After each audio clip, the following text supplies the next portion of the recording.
Welcome to this latest edition of Let's Be Clear, our podcast series from the Clear Company. And I'm absolutely delighted to say that this particular podcast is focusing on disability confidence, and particularly accessibility of buildings, accessibility of events, and the role of leadership in all of that, which, as all of you who know me know, is extremely close to my heart. If only people asked me when I went to a building whether I needed any support, irrespective of whether I looked like I needed any support, I wouldn't be arriving out of breath up steps that have made me live my life 1,000 times on the way through them, or panic when going on escalators and trying to cover it before going into an important meeting. Just a quick little tip at the beginning of the podcast there is, please, if you're accepting visitors for an interview or even for an event, please just ask the question, are the stairs okay? Is the lift okay? Is there anything they need to know to make it really pleasant? That simple little step will do loads. But I have to say, I've got two experts with me today, so we're going to learn an awful lot more than that simple little tip from me. So we have Grinyer from Attendable. Attendable run accessible event management, both virtual, hybrid and face-to-face. And they run all of the events for us at both the Clear Company and for the Recruitment Industry Disability Initiative. And I can't recommend highly enough the work that they do, and the fact that as a really experienced communications and marketing individual, Catherine has dedicated her career to disability inclusion, which I think is absolutely fantastic. So all good to you. Catherine, I know you're going to add a lot of insight today. And then we have the legendary Nick Goss, who I first met too many decades ago, Nick, for us to possibly remember, but who was the absolute guru on accessibility, pragmatic accessibility that's realistic for both the user and for the building owner or the employer. And I know that Nick will have some really great tips and guidance for us that will take some of the fear out of this subject that can feel quite daunting. So without any further ado, I'm going to introduce the topic, and I'm going to ask Nick to kick off, if you would, Nick, in terms of, what does disability confidence mean to you when we're talking about building access? What can you share with us today?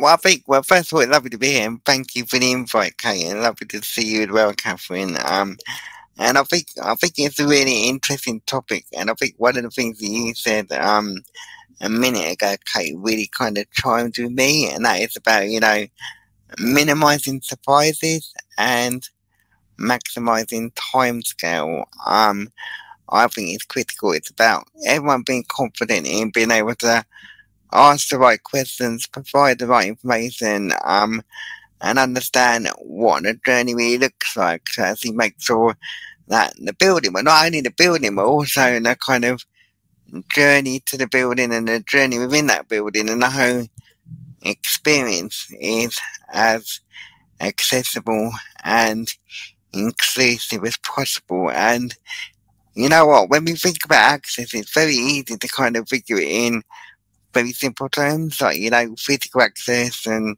how do people get in, how can people get around. But as we know, access is a very multi-dimensional term, and there's different strands to access, and access can be very different to inclusive. So go back to your point, Kate, for me, disability confidence is about both disabled people and those who are either providing support or working with, alongside, or delivering services to disabled people to be confident about what they can do, what they can't do, what they have got, what they haven't got, and how they provide that information in an effective and appropriate way that really works for disabled people, but also works with others to make sure that visit to that building and that experience is as accessible and inclusive as possible.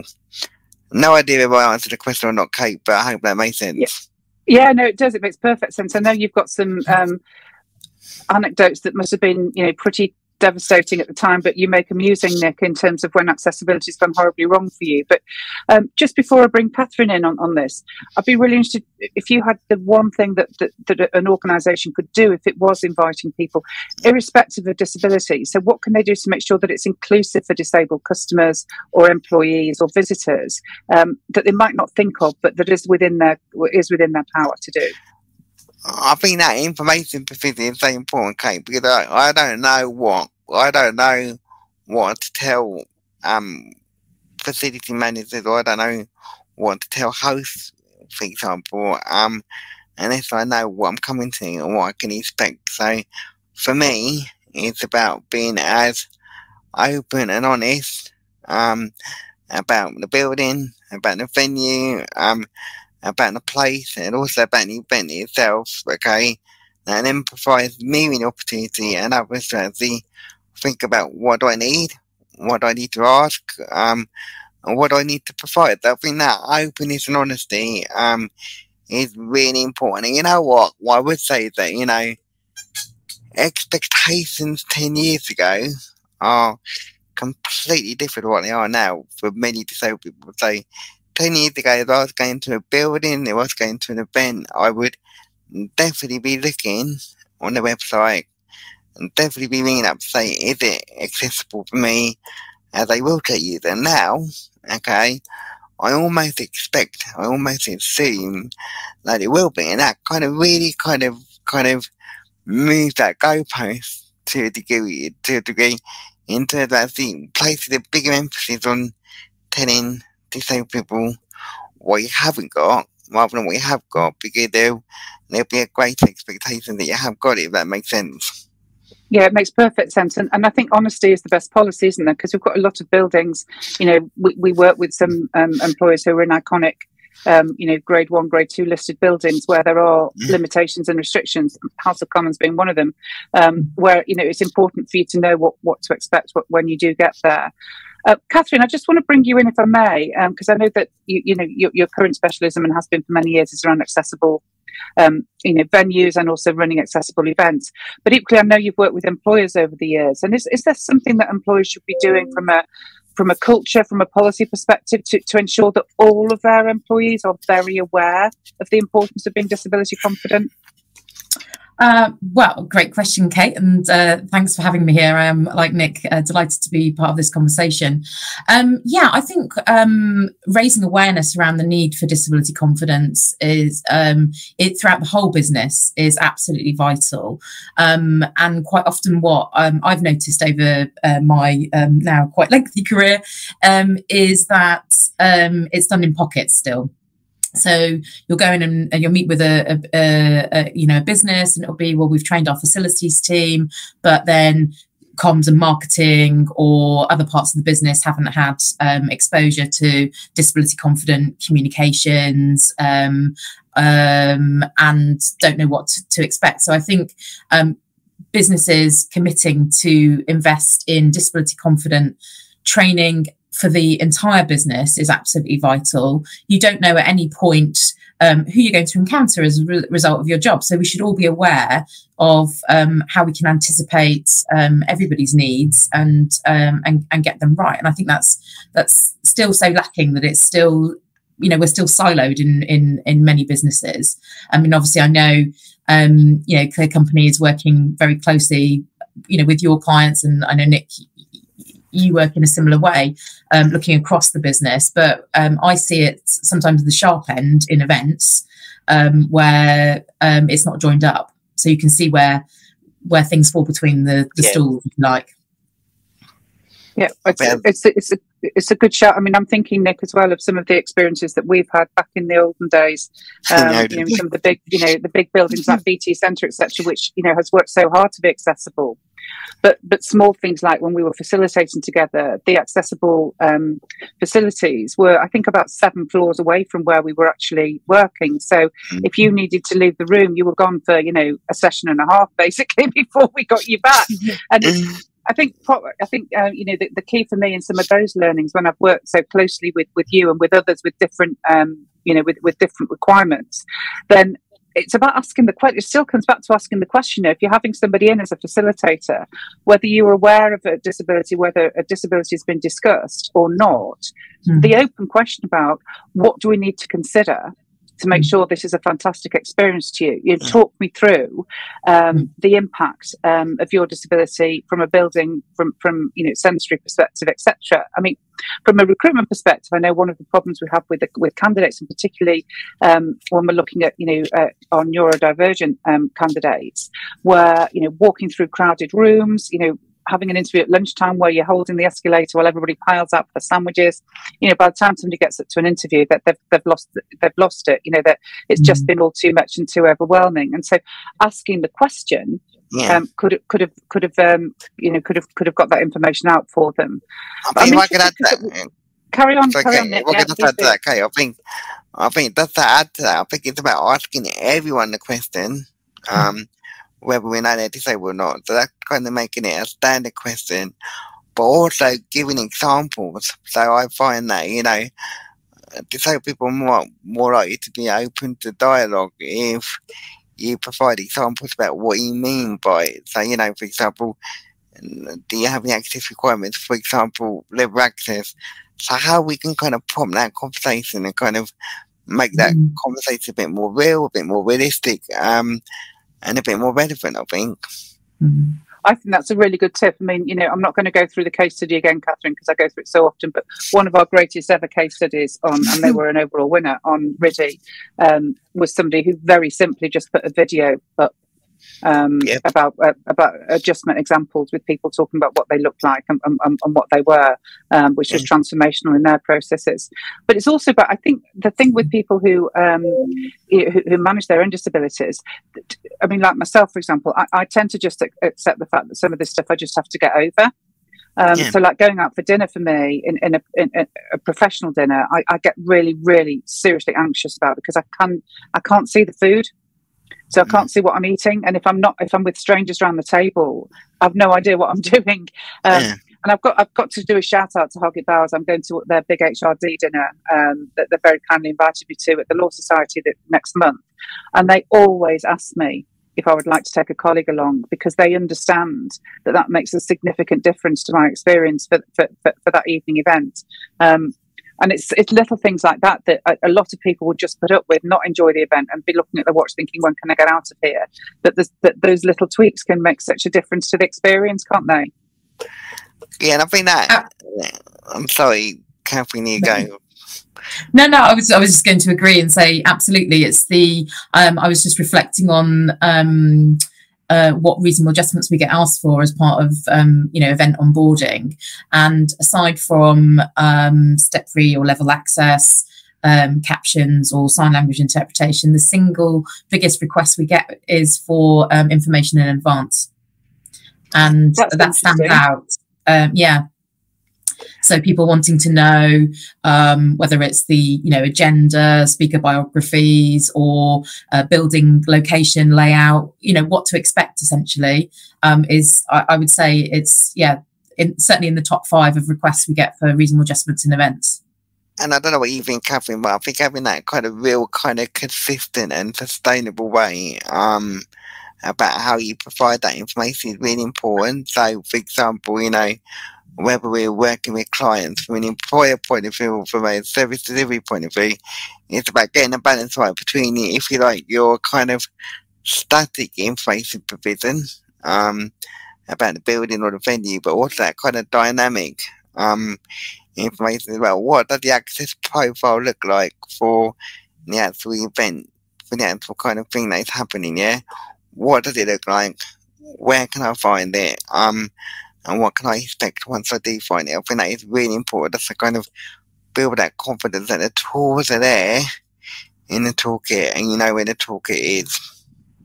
Absolutely. And, I think, and the information is the support's out there, isn't it? So for organisations, people, our listeners listening today thinking, well, that's all very well and good, but I wouldn't know where to start. Well, we've got Goss Consulting and we've got Attendable and we've got the Clear Company on this podcast. So they're all good places to start. All of us have got free resources as well as our paid for consultancy services. So people like AbilityNet have drop-down menus and particularly from a digital accessibility perspective. So there's call any of us. We'll point you in the right direction because we so want to get this right and for everyone to have a great experience. So I've got a question for our audience. So if you're in a building or an organisation how often have you heard yourself say, I know, it's so difficult to see, isn't it, the doorway? We often get that. So if you're in Canary Wharf, I know, Nick, you've done a lot of work improving things on Canary Wharf. I can get lost standing still in Canary Wharf as a visually impaired person because the signage is so beautiful you can't actually see it. But if you know that, it's okay. It's a bit like, having an accessible website. It's clearly not okay to build a non-accessible website, but if you've got a non-accessible website and it's a global multi-million-pound project to change it, face up to it, put some accessibility guidance on your website and tell people where to call and where to go for help if they need it. And for me, the number of panic attacks I've had in Canary Wharf alone, I'm sorry to call them out because I know there's a lot of work going on there to improve it, but my heart lurches if I know I've got to go to a meeting there, because I just find it so difficult because it all looks exactly the same. You can be lost for days, Canary Wharf, lost for days. It's a Bermuda Triangle. We all get lost. No one can find. Yeah, I mean, it's impossible. But I have noticed significant improvement with the way things are being designed. I don't know if it would be really interesting to get your views now that newer buildings going up. It seems to be much more part of the natural psyche, not to just meet regulations, but to actually embrace disability confidence and inclusion as part of the building design. I went to the new Liverpool Hospital for the first time yesterday, actually, and it was fantastic because as well as all the accessibility guidance that they put out before I went, all I had to do was go to the hospitality desk and say I'm partially sighted, and miraculously a volunteer sprung out to take me directly to where I was going. It was all very comfortable. I was really impressed with that. So a shout out to the Royal Liverpool as well for that. But you both work in this all the time. What are the biggest things that organisations get wrong that they could get right with maybe a little bit of thought and guidance that we could help them with today? What are the biggest things, do you think? I think sorry, Catherine, I kind of always go for it. But I'm probably to be a bit quiet in a minute. I think that kind of that lack of joined up approach, Kate, I think is a real challenge. So Catherine's already alluded it. We've got facility management, we've got event management, we've got visitor experience, we've got the concierge. Very often they are still working in that kind of silo model. So they're not really understanding the visitor journey, yeah. And that, what you said a minute ago, really kind of tried with me about, does it work for the visitor? Yeah. What does the visitor journey look like? What are the different elements of the visitor journey, which, as we all know, starts well before anyone gets in the venue, yeah. So how do we really map that visitor journey and make sure we're providing the right information at the right time, in the right way, for the right reasons? That's number one. I think another real gap is kind of how do we build the confidence of our own staff, our own people working in the building. And Kate, you've heard me say this before. The amount of times I get to a building and there might be a couple of people on the front desk and they see me as a wheelchair user, and you can almost hear them think, oh no, we got a real one, don't worry, we've done the training, we'll be okay. Yeah. So how do we actually help to build the confidence of our own people about what we've got, and how we have got it, to make sure that we know about it and our staff know about it. But if we haven't got something, what can we do instead, and do that in a really confident way? And Catherine, I'm going to take a breath now. And that's okay, Nick. I mean, I absolutely agree with you. You'll both be surprised to hear. I'm going to take a slightly different tack, actually. I think the biggest barrier I come across in working with organisations is budget. And I don't mean that in a sense as, what they may or may not be paying Attendable, but setting aside budget to make reasonable adjustments and do it properly, and thinking that you can invite guests into your building for a 1-day event or whatever it might be, and then not have the right kind of budget allocated for captioners or sign language interpretation, or for doing a mapping process of the facilities, or a video tour, or training your front of house staff, or whatever it is, and wanting to kind of scrimp and save on what it costs to make your event more accessible and inclusive. I get really frustrated about this, which is why at every opportunity I always talk about it. If you're serious about being an inclusive business, then you need to put money where your mouth is, and that also applies to events, and allowing so budget and time to get things right. So if you're producing content in advance, making sure you've got the the time set aside to add the captions, to check for colour contrast, all variety of things that, lots of people can advise on how to do. But you can't do it with 5 minutes to go before an event goes live. And you can't also find a sign language interpreter with 1 day's notice. You have to have the budget and the time, and they go hand in glove. And I'll get off my soapbox now. But Catherine, if I could add to that, I think it's also really important that they know what their kind of standard is around access and inclusion for event, and also how they work with their partners, how they work with their suppliers, how they work with people like yourself to actually make sure that you know what their standards are, but also they know what your standards are, and how we can have really clear understanding about kind of roles and responsibilities around that area. And how do we get that kind of commissioning and procurement right about how we do work with partners, how do we work with suppliers, so we can all make sure that we are really kind of protecting our access and inclusive brands, to be honest, because it sounds like you're a real champion for accessible and inclusive events. And but obviously if you've got a client who may be not on the same level of you, that could be a risk as well as an opportunity to help them, really, can't it? Absolutely. It's also so exclusive, isn't it? Because what organisation in this day and age, when we're all particularly in the events business, when we're recovering from 2 years just about of people not being able to attend things, do we really want to prevent 25% of the population, if not more, attend or have a positive experience? Because that 25% then, if they do attend and have a negative experience, go out and tell everybody about it. So I don't think this is just about let's make it accessible because we should, because it's important. It's about we should because it's vital. This is society, and this is about having an inclusive society where everybody has the same positive experience, whether they're at work, whether they're at leisure, whether they're in healthcare, whatever it might be. And to not do so is dangerous. I think the higher risk is getting it wrong than putting some investment behind it. But that's when we come on to the role of leadership, I think, probably, which was the last area that we wanted to cover in our short discussion today, is to set budget, to change culture, to create that holistic approach. That all requires presumably some role from a leadership perspective. And that's certainly what we find at the Clear Company, is about engaging leadership on the importance that them setting out that standard, agreeing those policies and those strategies, and living the belief behind it. But be really interested to hear from you two. Maybe you've got some experience of working with where positive leadership in this area has created change, or where there's an educative need that we could look to discuss. So, Catherine, do you want to start off? I'm just thinking, we did some work last year with News UK, who were for the first time sort of dipping their toe into the sort of disability inclusion agenda, and wanted to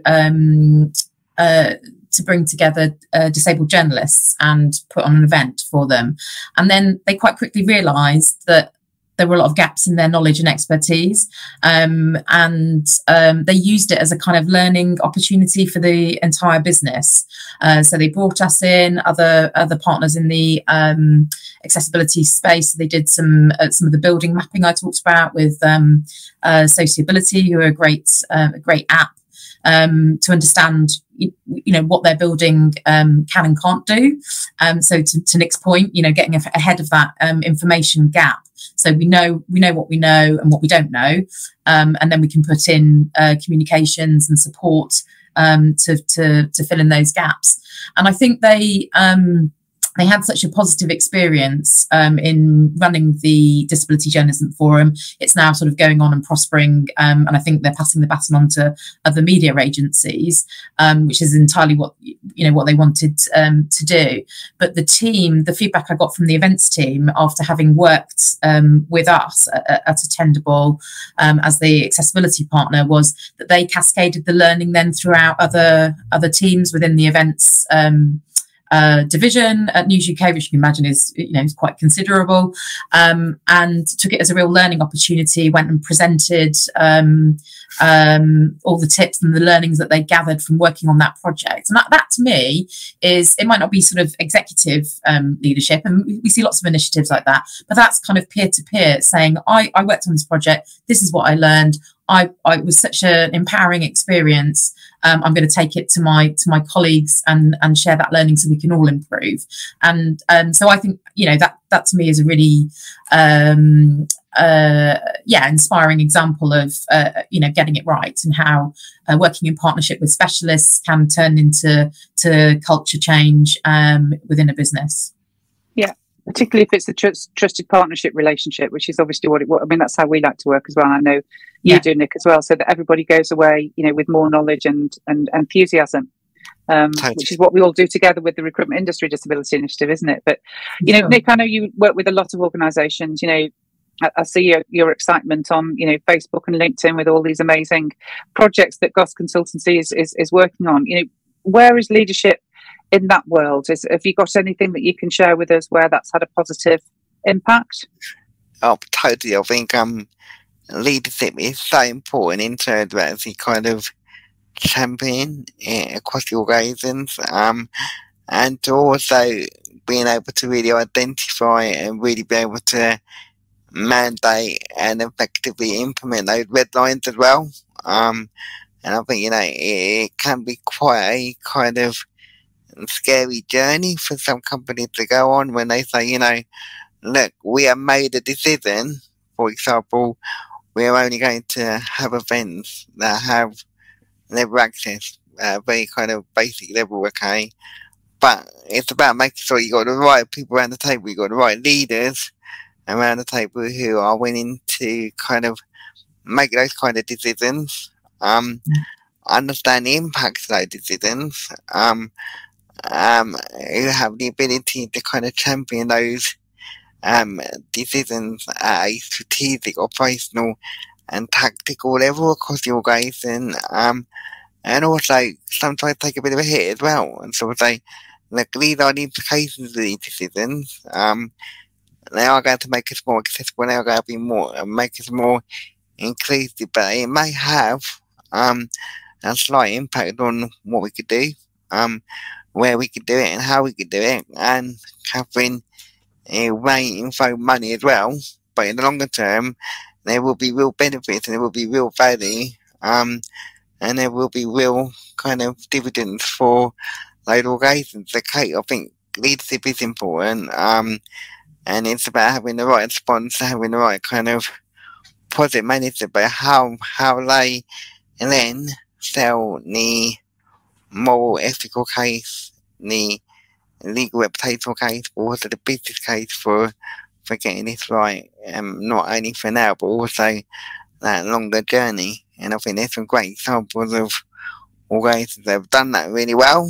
We work a lot in the hotel industry, we work a lot with football clubs, for example, and they kind of really understand what access inclusion means for both their employees, but also for their customer brand as well. And I think that's the other really important that is really important, is to make sure we've got that alignment between our employee brand and our customer brand, so that everyone benefits, whether it's about employing the right people, retaining the right people, developing the right policies and practices, and delivering the services. So we do need leaders. We need leaders that say, no, this is part of our vision and mission. This is what we are about, and we will be on that journey with you. So I think leadership is so important, and to make it effective, to make it sustainable, and to make it real.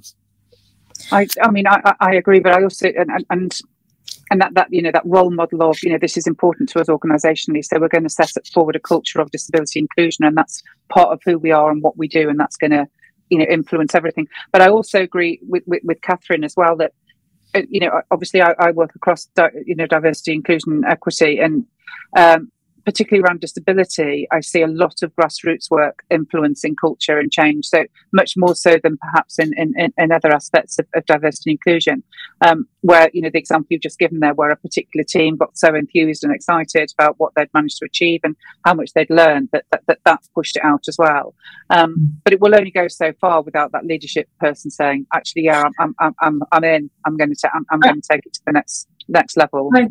I agree, Kate. But what I find is sometimes at the C-suite or the next rung down is that they don't necessarily consider the implications of being more inclusive when it comes to things like events and communications. So the kind of obvious go-tos are facilities, employment, recruitment, and then other things get left behind. And so when that and often comms, marketing, PR, events don't have a seat round the at the board level, so they're not necessarily getting that kind of the translation across of obviously their job is to communicate and who the business is and what it does and engage with the stakeholders, internal, external, employees, customers, and so on, but it doesn't necessarily translate into what you need to do differently in order to do it, and that's where there's a gap between executive commitments and leadership and budget setting to actually the doing and that grassroots. It's the what do we need to do differently tomorrow.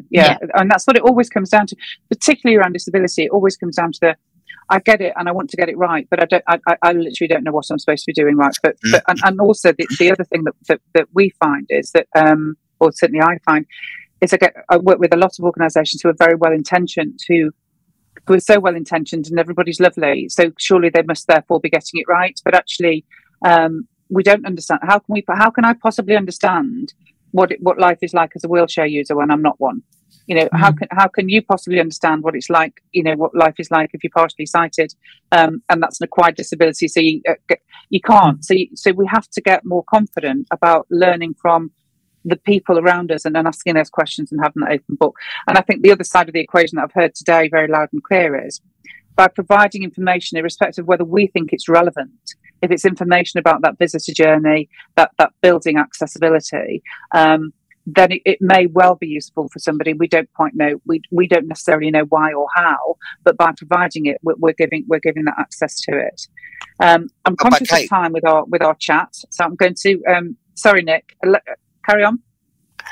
But I gotta say, I think that confidence to ask, okay, and that ability to listen, but that willingness to act is so important, yeah.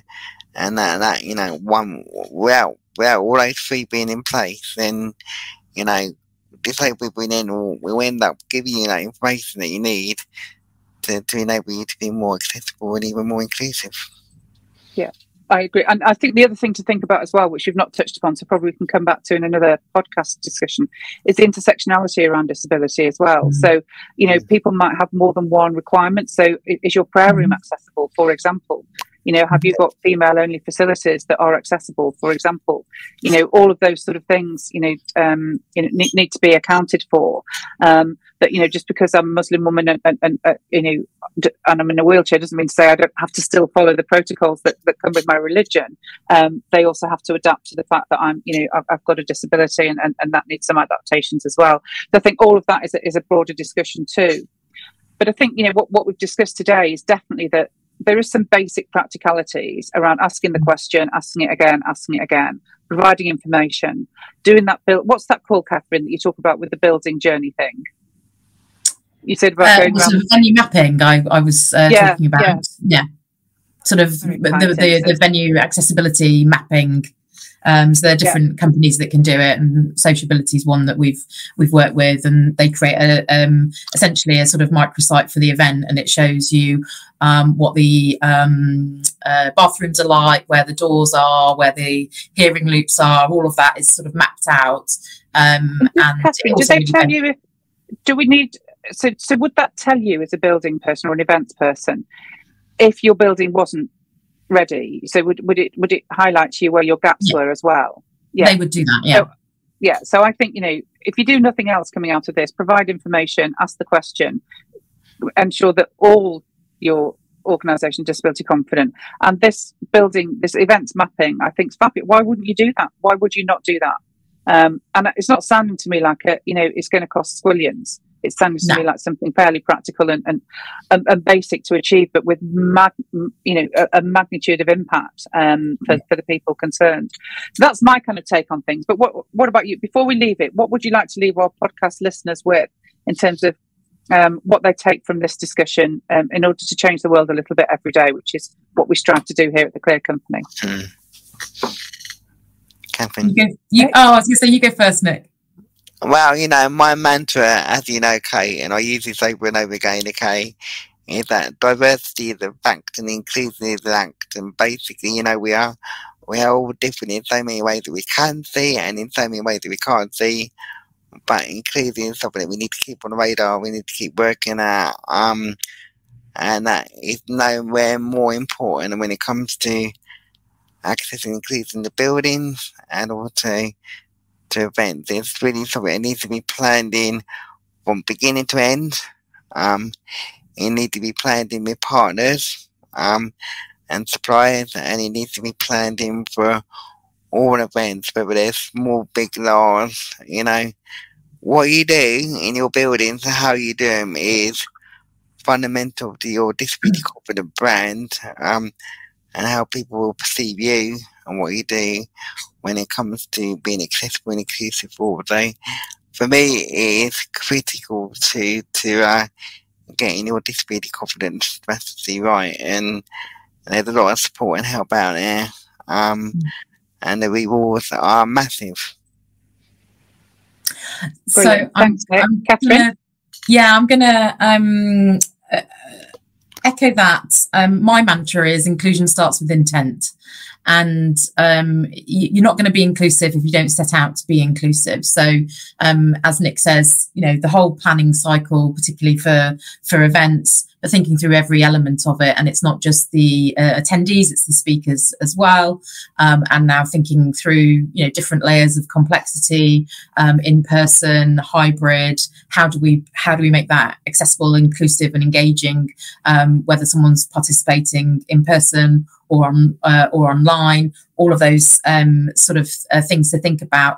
And going back to my sort of inclusion starts with intent mantra, one of the things we advise all of our clients to think about, particularly for larger events, is some kind of inclusive code of conduct or an inclusive events policy, because that sets out what your expectations are as an organisation, how you wish your visitors, your guests to be welcomed into your business, and also what they should do and where they should go if they feel that their needs haven't been met and they haven't felt included in the event. And that can govern behaviour, but it can govern inaccessibility, dietary requirements, all kinds of things. But I would marry that, and of course my other big soapbox moment about budgets. Brilliant. Well, thank you both so much for that. I've got one last thing to add, which has been mentioned in passing during the course of the dialogue, which is, please don't expect people to say, I've got a disability, therefore you need to talk to me about access. Just make sure that it's accessible for all and that everybody is asked about their access needs, irrespective of their life circumstances.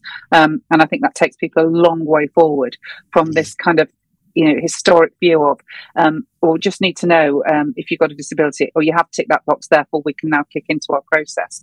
So that would be my advice. I just want to say a massive thank you to both of you, both organisations, Attendable and Goss Consulting, as well, of course, the Clear Company, are here to help and support. We're all striving to achieve a disability confident world. And so we're very interested in talking to anybody who's interested in doing that with us.